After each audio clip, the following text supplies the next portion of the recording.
बहुत बहुत प्रणाम। तो हम शुरू करते हैं आज का। आज हम बहुत ही पवित्र और एक अच्छे कार्यक्रम में, मतलब मैं कहूँगी बहुत इम्पोर्टेंट कार्यक्रम में मिले हैं, जिसे नाम दिया गया है मातृ सम्मेलन। जो माताएं जा रही हैं, मैं उनको ये कहना चाहूँगी कि मातृ सम्मेलन नहीं है कि हम आए बैठे अपने सखियों से मिले और बातें करें, या अरे स्कूल वालों ने कह दिया है, प्रधानाध्यापक जी कह दिया है तो चलिए चलते हैं, कल बच्चे को कुछ कहेगा। ये सिर्फ इसलिए नहीं है। मुझे ऐसा लगता है, हो सकता है मैं गलत हूँ, लेकिन मुझे लगता है कि शायद यहाँ पर हमें चर्चा करनी चाहिए कि आप सभी वैचारिक रूप से, आत्मिक रूप से और ज़्यादा उन्नत कैसे हो सके। तो इसके लिए ये मातृ सम्मेलन आयोजित किया जाता है। मैं तो सबसे पहले ये कहूँगी, एक बार आप सभी खुद के लिए तालियां बजाइए, क्योंकि भगवान ने आपको बहुत बड़े काम के लिए चुना है। आपको माँ का दर्जा मिला है। लेकिन हम लोग क्या होता है कि सोचते हैं अरे मैं क्या करती हूँ, सिर्फ बच्चे पालती हूँ, घर में रहती हूँ। तो हम अपने ही धर्म को, अपने ही कर्म को नीचा कर देते हैं। मैं आप लोगों के सम्मान में विवेकानंद जी का एक दृष्टांत शेयर करना चाह रही हूँ। एक बार की बात है, मैंने कहीं पढ़ा था ये कि शिकागो में विवेकानंद जी घूम रहे थे। तो वहाँ पे वहीं की एक पत्रकार आई और बोली कि स्वामी जी, मैं एक पत्रकार हूँ और जो ये मेरी सहेली है, ये एक ऑफिस में काम करती है। मेरी और भी सहेलियाँ हैं जो बहुत अच्छा कमाती हैं, लेकिन मुझे पता चला है आपके देश में जो महिलाएं हैं वो सिर्फ घर संभालती हैं या बच्चे पालती हैं। मुझे आपके देश की महिलाओं पे दया आती है।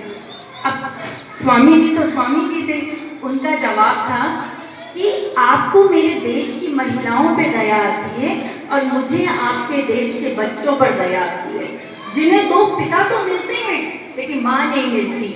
आप क्या जाने माँ का समर्पण, माँ का त्याग, या जब बच्चा स्कूल से आता है तो गरम खाना जो मिलता है ना, ये खुला हुआ मिलता है, वो सब चीज़ें जो माँ और बच्चे के बीच में एक कनेक्शन बनाती हैं, वो आप क्या जाने। तो आपके यहाँ दो पिता तो मिलते हैं लेकिन माँ नहीं मिलती, इसलिए मुझे आपके देश के बच्चों पे दया आती है। तो ऐसी माताओं को अपने इस भूमिका के लिए भगवान का शुक्रगुजार होना चाहिए, खुद पे बहुत गर्व होना चाहिए। तो अब मैं फिर से सुन रही हूँ, माताओं का बहुत अधिक अच्छा महिमा मंडन हुआ है। माता अनसुईया, गार्गी और सभी का हुआ, और ये होना चाहिए, ज़रूरी है।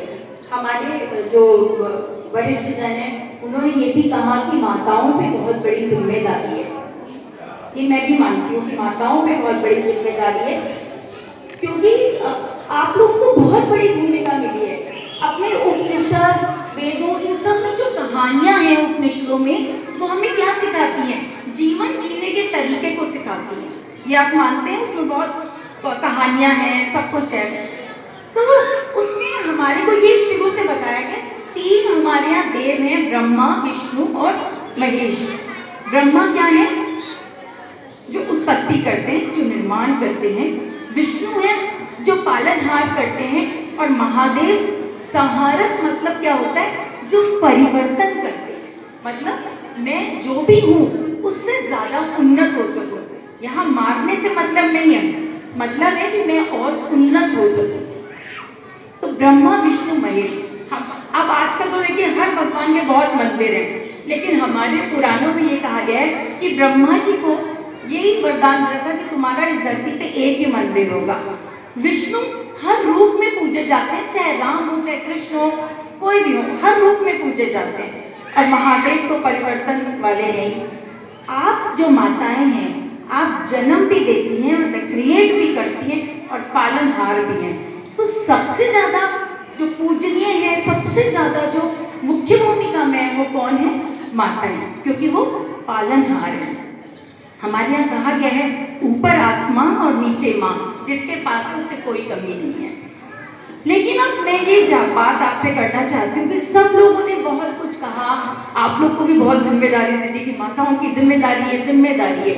लेकिन जैसे हमारी शिक्षा में होता है, पढ़ो पढ़ो पढ़ो पढ़ो, खूब पढ़ना चाहिए, नहीं पढ़ोगे तो ये हो जाएगा वो हो जाएगा, लेकिन कोई ये नहीं सिखाता हम पढ़ें कैसे।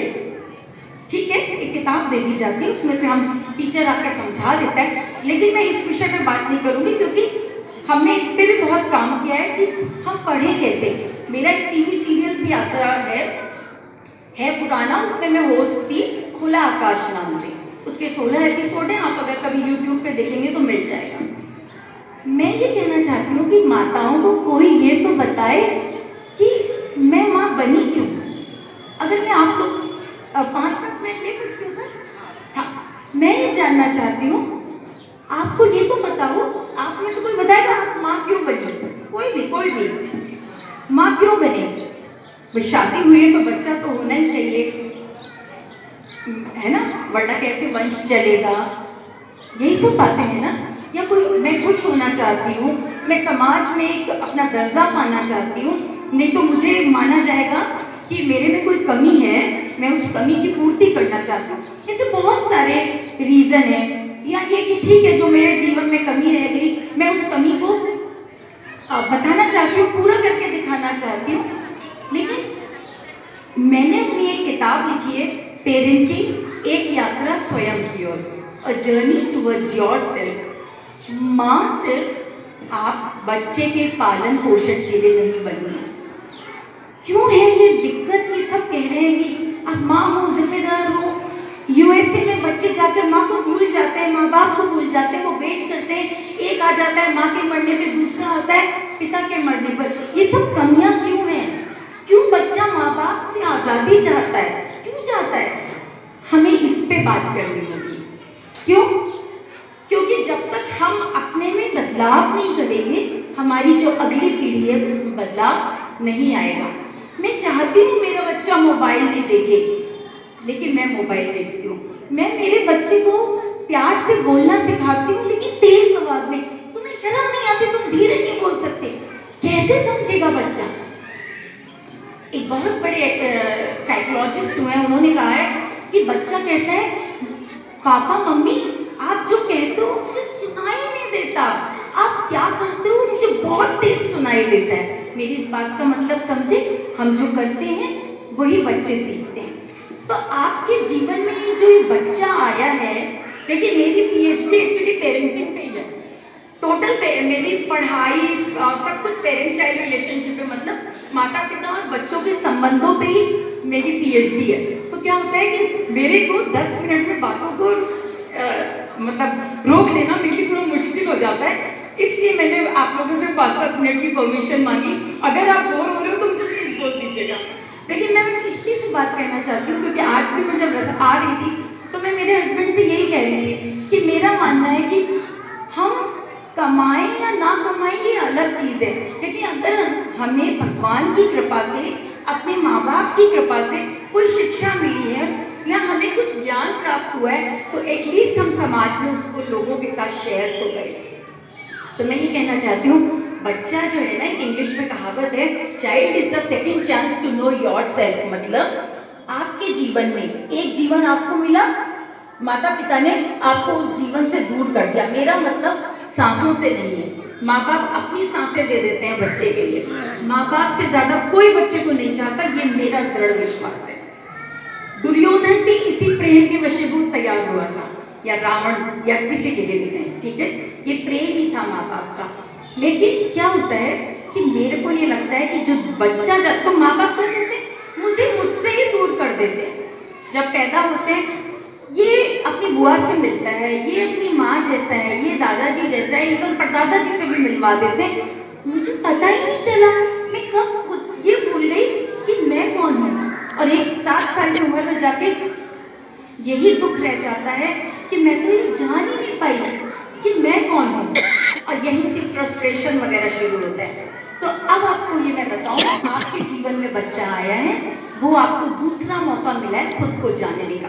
आपका बच्चा एक मिरर है, एक मतलब दर्पण है, जिसमें आप खुद को देखते हो।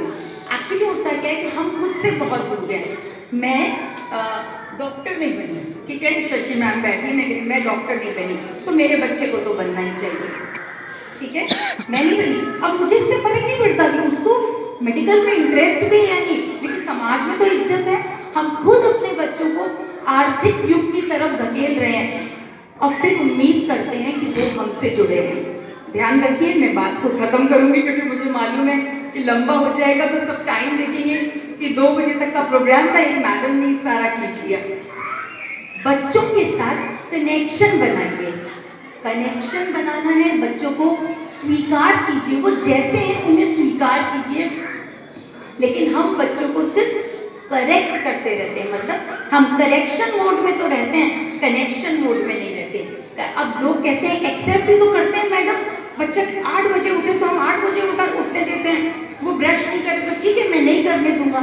यहाँ पे कनेक्शन का मतलब हैबिट्स से नहीं है, बच्चे की जो इनर फीलिंग्स हैं, जो उसका ट्रू सेल्फ है, उसको एक्सेप्ट कीजिए, तभी आप किसी में कोई बदलाव कर सकते हैं, कोई कनेक्शन बना सकते हैं। लेकिन हमने स्कूल में सीखा था, एक असेंबली में लाइन लग जाती थी और आगे वाला बच्चा पीछे की वो लाइन को ठीक करता था और फिर असेंबली शुरू होती थी, इससे काम नहीं चलेगा। तो करेक्शन नहीं, कनेक्शन पे जाइए, बच्चों को स्वीकार कीजिए, बच्चे जैसे हैं, और बच्चा वो दर्पण है जिसमें खुद को देखिए, खुद को जानिए, खुद को समझिए। जब तक हम खुद को नहीं जानेंगे, हम दूसरे को कैसे जान सकते हैं? खुद से तो मुलाकात नहीं हुई और दूसरों के बारे में हम जजमेंट देने लग जाते हैं, वो ऐसा है, वो ऐसा है। ऐसा नहीं होना चाहिए। अपने आप को जानिए, अपने आप को समझिए और सबसे पहले खुद को स्वीकार कीजिए। अरे मेरे में क्रोध है, ये स्वीकार तो कीजिए, तभी तो बदलाव आएगा। लोग क्रोध करते हैं, कहते नहीं मुझे गुस्सा नहीं है, उसने दिलाया था।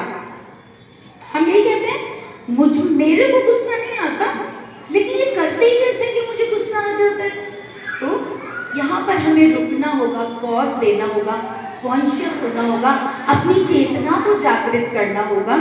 जब तक हम ये मानेंगे नहीं, हम स्वीकारेंगे नहीं, तब तक बदलाव नहीं ला पाएंगे।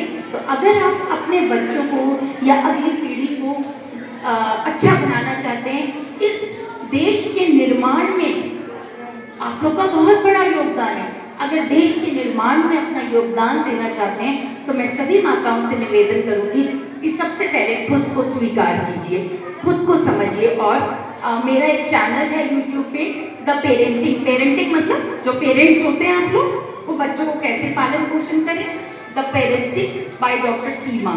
तो उसको आप लोग, उस पर भी बहुत सारी चीज़ें सुन सकते हैं, देख सकते हैं। और मैं आपके विद्यालय को ये ज़रूर कहूँगी, क्योंकि मैं एक काउंसलर भी हूँ, जिसमें हम बच्चों की भी काउंसलिंग करते हैं, पेरेंट्स की भी करते हैं, लेकिन मेरी काउंसलिंग मेनली पेरेंट्स के लिए होती है, क्योंकि गलत वही कर रहे होते हैं। बच्चा तो भगवान ने वो इनोसेंट सोल आपकी झोली में डाली थी, आपने उसको इतनी मिलावट कर दी कि वो खुद ही भूल गया कि वो कौन है। तो मैं ये कहूँगी कि अगर कभी आपके यहाँ पे किसी बच्चे को या पेरेंट्स को किसी भी तरह की काउंसलिंग की ज़रूरत हो, बच्चों का सेशन लेना हो, तो मतलब मैं ज़रूर आऊँगी। और बहुत सारी बातें हैं करने को, क्योंकि बहुत डर लगता है। आपको मालूम है, जो एक स्टडी हुई है, इस स्टडी से मैं आप लोग के ये दिमाग की खिड़कियों को खोलना चाहती हूँ। एक स्टडी हुई है, बच्चों के ब्रेन की स्टडी करी, उन्होंने देखा कि ब्रेन साइज तो ऑलमोस्ट सेम होता है, लेकिन कुछ बच्चों का छोटा रह गया था, कुछ बच्चों का नॉर्मल था।